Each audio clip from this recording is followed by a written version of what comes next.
আজকে ছাদ বাগানে গাছগুলোতে স্প্রে করার জন্য একটি পোর্টেবল এবং রিচার্জেবল একটি স্প্রে মেশিন সংগ্রহ করেছি।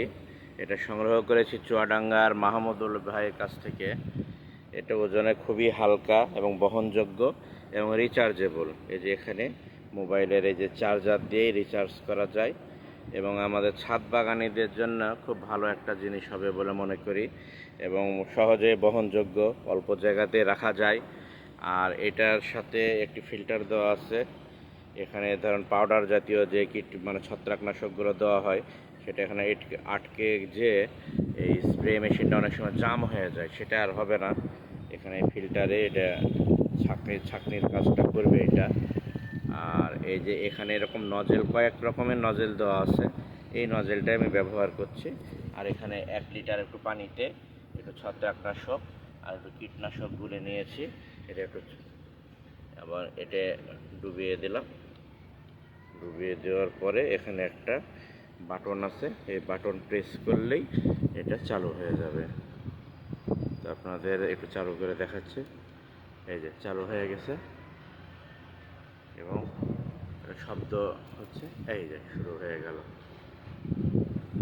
খুব সহজেই এক হাতে ভিডিও করার জন্য হয়তো ভালো করে দেখানো যাচ্ছে না, তবে খুবই সুন্দর স্প্রে।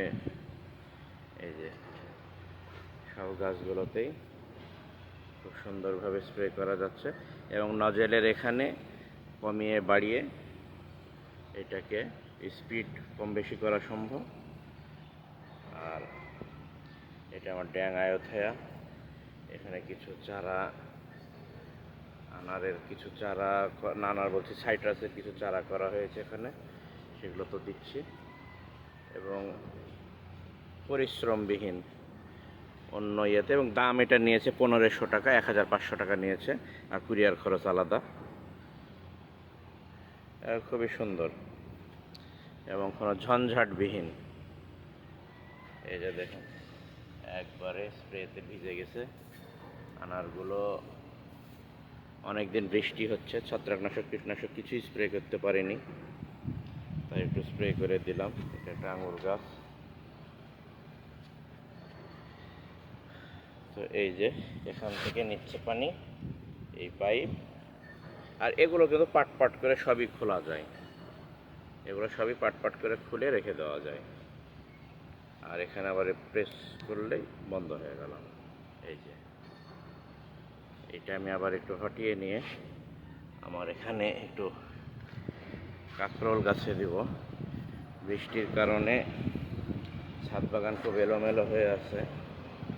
আমার এই জায়গাতে একটি কাঁকরোল ধরেছে।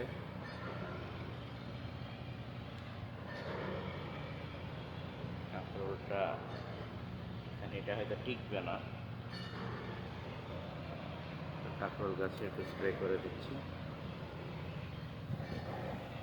এখানে এটা আছে ভ্যারিগেটেড বড়ই গাছ, 12 মাসই হয়। লাউ গাছ আছে লাউ শাক খাওয়ার জন্য। এর মধ্যে একটা ওই যে দেখা যাচ্ছে লাউ ধরে গেছে।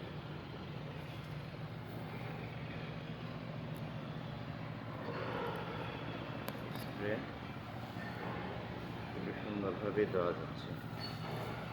তো ধন্যবাদ।